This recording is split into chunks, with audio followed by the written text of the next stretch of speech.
Welcome to the all-new AP Pro Football Podcast on YouTube. I'm AP lead NFL writer Rob Maaddi. Training camp is underway. Hall of Fame game is coming up soon.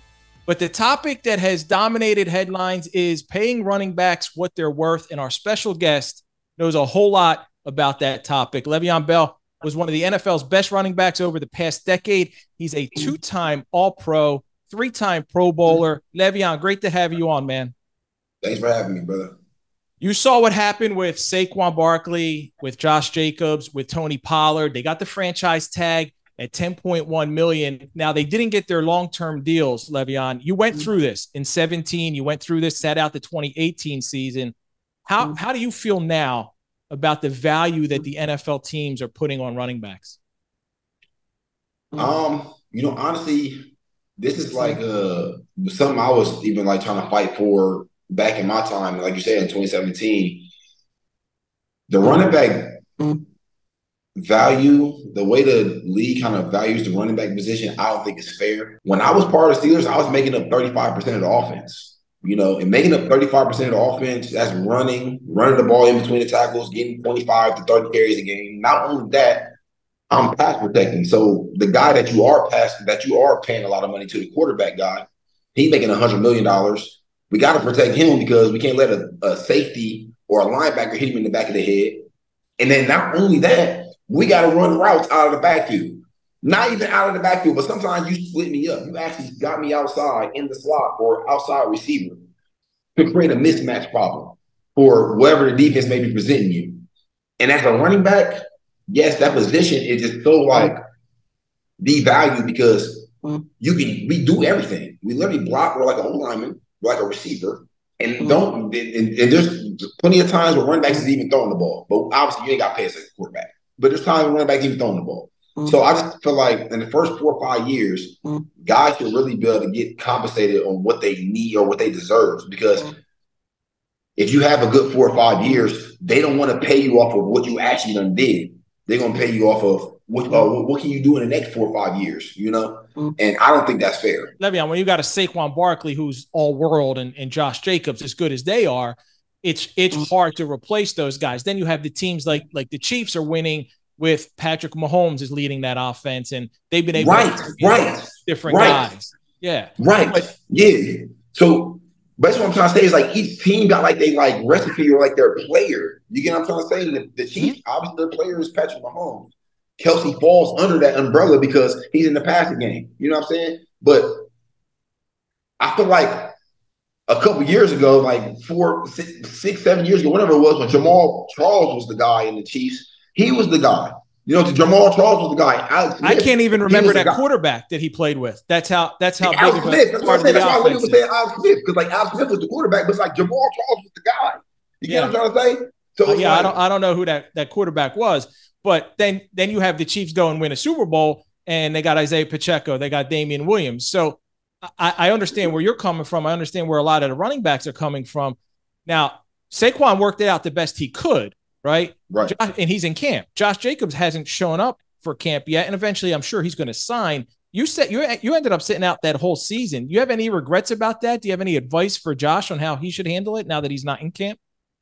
Me personally, it depends on what you want. And the situation I was in with the Steelers, I felt so unhappy just because the way at the time, it was like my teammates was like all in my locker. Like the fans were like talking so bad about me.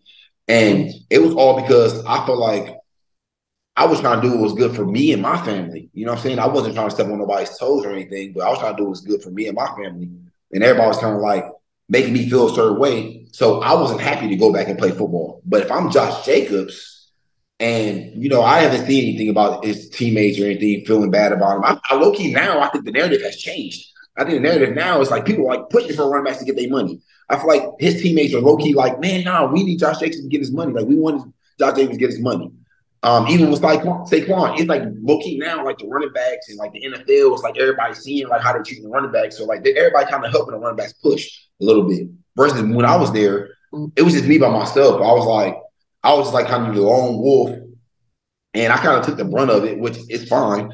But I just kind of opened up everybody's eyes to letting everybody know the value of the position. And I think now that Saquon is up, he started to see like when it's time, he probably was thinking, oh yeah, when it's my time to get paid, it's gonna be easy. He probably was thought like, oh yeah, my time I'm gone, they're gonna pay me what I deserve.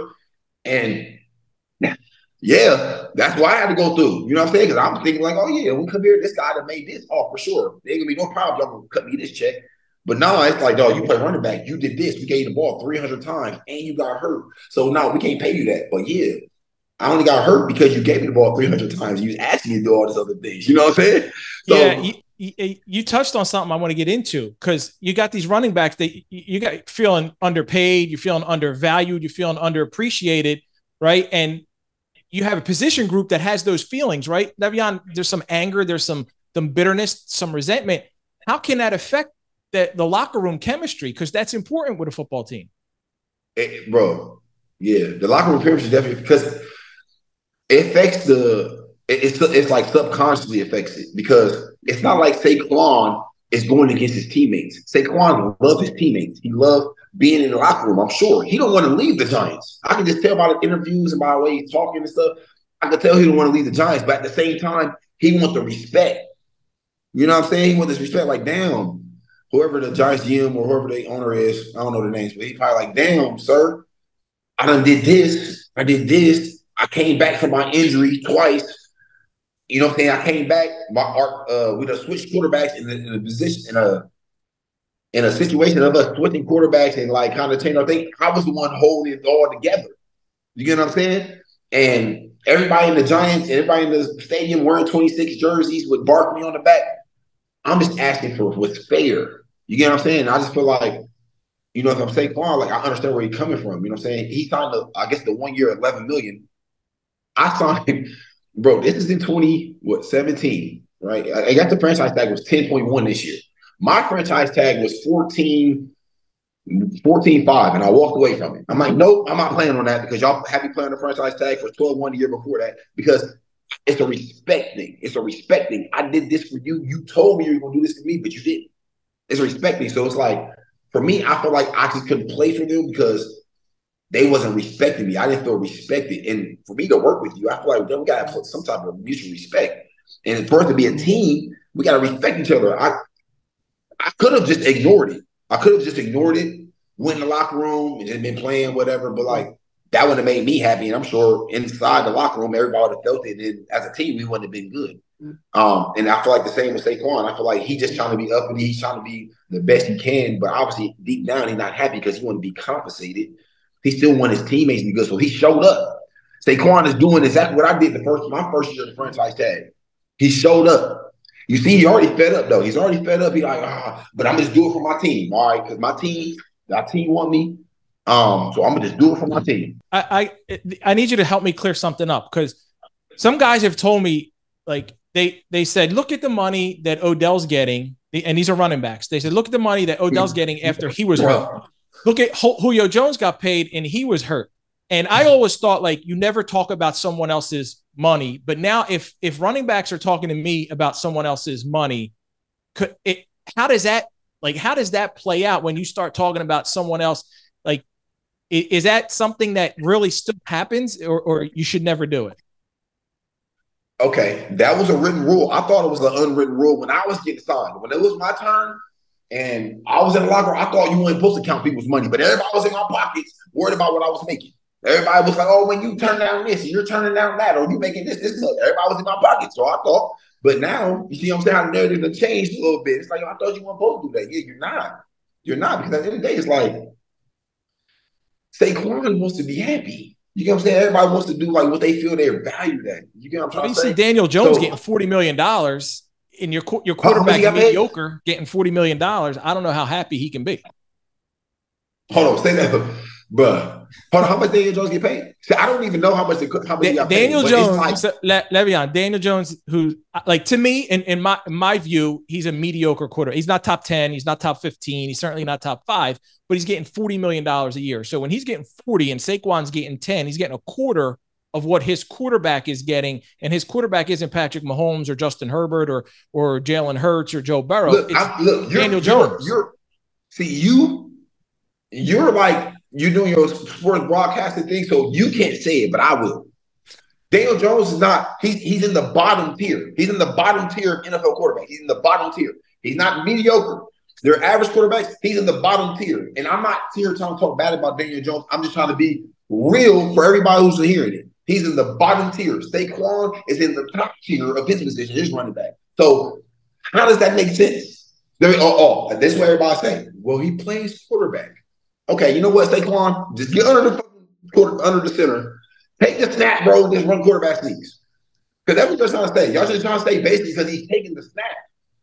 That's it. He's running the ball too. Daniel Jones basically a runner. He ain't like he'd be throwing the ball for 400 yards or 500 yards like Patrick Mahomes and Justin Herbert and Ben Roethlisberger used to do, or Aaron Rodgers. He ain't throwing it for 400, 500. He's running. He's basically a running back. Daniel Jones is basically a running back. He throws the ball every now and then. Now, you haven't officially retired, right? You're 31 years old. I know you got a lot that you're doing. I want to talk a little bit about that, boxing and OnlyFans, and you're rapping too. What if a team called and has a team called? Like, have you left that door open? I haven't. I'm not interested in playing unless like I'm playing. So and honestly, I really only want to play with the Steelers. That's it. I'm not trying to. Unless I'm starting somewhere else, which I know that chance is like very slim, like less than like 1%. Unless I'm starting somewhere else, I'll come back to Steelers. That's it. I'll come back for Steelers and play with the Steelers. Because I know I can still play. I know honestly what I can still do. You know what I'm saying? I feel like the only coach who would honestly give me an honest opinion about how I look would be Coach Tomlin. He know how I look when I first came into the league, and he can look at me now and be able to compare and contrast. And I'd be the only coach I would be able to trust to do that. I wouldn't want to play for nobody else. Not at this point. After everything I done went through in this league, nah, I'm cool. I will only want to do it with Tomlin. That's it. I was in the building for your last touchdown. Do you remember that game? Do you have that ball? I think it might be pretty special considering who you caught it from. My last touchdown from with who? Oh, Tom? That was your last touchdown. You hadn't even think of. You didn't even. You had to think about that. No, you're right. I actually do got the ball. I kept that ball. I showed up did. Yeah, it was a 1-yard touchdown catch last game of the 2021 regular season. I think it was against Carolina, and that was. Yep, it was. Tell me about this relationship with OnlyFans. I'm sure it's got a lot to do with the music, with boxing, and everything. How you can relate to. I saw you apologize, right, to Steelers fans, right. And you know it seemed like it was pretty important for you to do that. So. What's it like to be able to team up with OnlyFans? It's amazing just because of the simple fact, my OnlyFans, it really gives me a chance to really be super intimate with my fans that like genuinely want to be involved with me. So the things that I don't really post like publicly, well, I really never post publicly is like if I'm doing like what I actually do when I'm training for football, or like what I'm actually eating when I'm training for football, or a fight, or when I'm sparring, like any of my sparring sessions. I can post them on my OnlyFans because I'm not posting them to the public because I don't want necessarily the public to see. But my close, intermediate, intimate fans, I want them to tap in with me and see exactly what I'm going through, exactly what I'm eating, how I'm able to lose this weight, 10 to 12 pounds in a week, or when I got to cut. So I feel like that's just a good platform for me to be able to be intimate with my fans.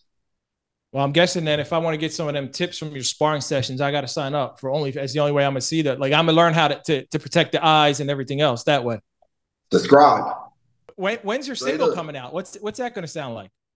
So my single's coming out July 28th, tomorrow. I don't know when it's going to air, but come on. July 28th. Make It Boom. It's going to be everywhere, all streaming platforms, Apple Music, Spotify, YouTube, Tidal Music, you name it, it's going to be there. This is like, hands down, my biggest single that I'm going to have, just for the simple fact I have so much time and preparation for it. And I get to show more of my creative side of my music. You know what I'm saying? Because I feel like when I was playing football, I was a little hesitant to kind of show like my creative artistic side of my music, just because I didn't want to get judged by football fans and make people think I'm not totally into football. But it's like now it's been all music, and I really get to show how special I am in music. You know what I'm saying? I've been telling people I think I'm just as good in music as I am in football and boxing. It's just time gonna tell. Time gonna tell. You know what I'm saying? Right now I'm just talking. When I was 6 years old and I told my auntie that I was going to the NFL and everybody was watching me and saying it, Everybody was laughing like it was a big joke because I was a snag-a-tooth 6-year-old saying I was going to the NFL. Ain't nobody believe it until they seen it. You know what I'm saying? So that's how it is about me. It's like, hey, I'm telling everybody, hey, I'm just as good in music, I'm just as good in boxing as I am in football. Time will tell. It was great to hear Le'Veon's perspective because he's been through this contract issue. He understands what these running backs are dealing with, but he doesn't see a solution, and neither do I. The CBA will not get redone for one position group. Running backs are going to have to live with this until the next deal, and then it's still going to be hard to please one position group. I'm sure the owners will continue to take a hardline stance. The interesting thing to watch throughout the season, and I touched on this with Le'Veon, if players are comfortable talking to me quietly about other players at different positions getting paid more, even though they get hurt, they're injury prone, how does that play out in the locker room? Bitterness, resentment, it doesn't make for great team chemistry. We'll see how it plays out over the course of this season. That's it for this week. Thank you to Le'Veon Bell, and thank you for watching the AP Pro Football Podcast on YouTube.